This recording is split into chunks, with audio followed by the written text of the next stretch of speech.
Bonjour, bienvenue dans Décryptons la Chine moderne. Dans son processus de développement, la Chine a fait de la science et de la technologie des piliers essentiels.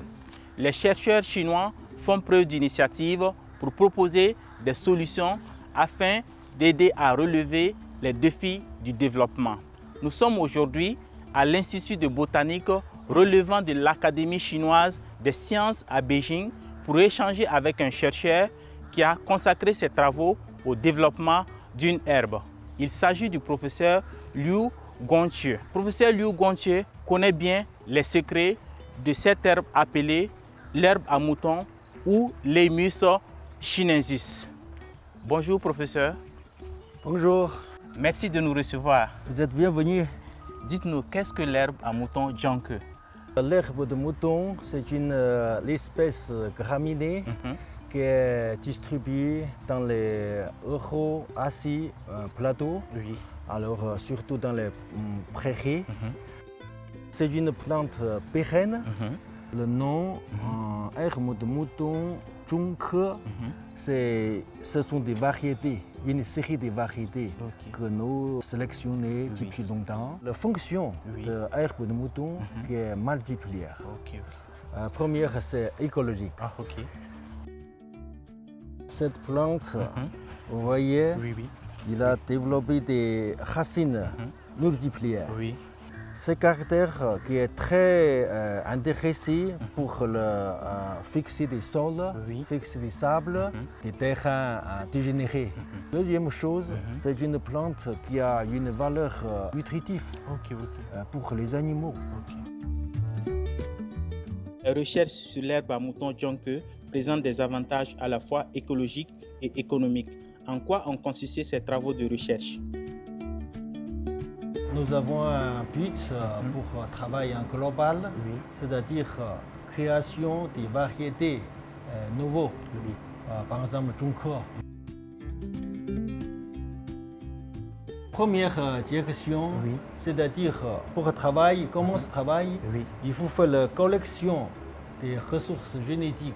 Deuxième direction, ce sont des travaux de laboratoire, c'est-à-dire comprendre la clé, le problème réel. Par exemple, pourquoi le rendement est trop petit? Pourquoi cette herbe qui peut fixer les sables? Des questions comme ça.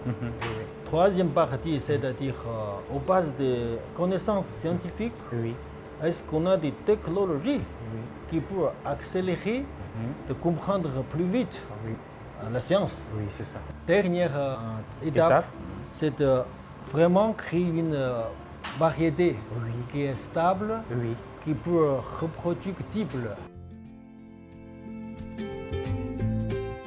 Après plus de 30 ans de recherche, une série de nouvelles variétés de l'herbe à mouton Jiangke ont été développées et les résultats ont été mis en œuvre dans de nombreux endroits. Nous avons beaucoup de résultats scientifiques. Nous essayons d'appliquer ces résultats dans les prairies. Par exemple, ici, on travaille pour améliorer le sol alcalin et salin. C'est-à-dire, dans ce type de sol, on peut produire des herbes de mouton avec un rendement raisonnable, nutritif pour les animaux. On a utilisé dans les protection et contrôle de désertification, c'est-à-dire des sols sableux. Tout ça, en gros, ça contribue aux réformes de civilisation écologique en Chine. Une herbe si précieuse peut-elle être promue et cultivée dans d'autres parties du monde comme l'Afrique ou l'Asie? Le professeur Liu a répondu par l'affirmative. Il faut faire les choses dans les régions similaires écologiquement dans le monde entier. Alors au moins dans les régions qui ont une précipitation à partir de 300 à 500 millilitres. Les travaux de recherche du professeur Liu sur l'herbe à moutons, Jonke, ont permis d'atteindre des résultats intéressants. Au cours de cet entretien, le professeur Liu nous aura appris une leçon de patience, de persévérance et de courage pour atteindre quelque chose de précieux et d'utile pour l'humanité.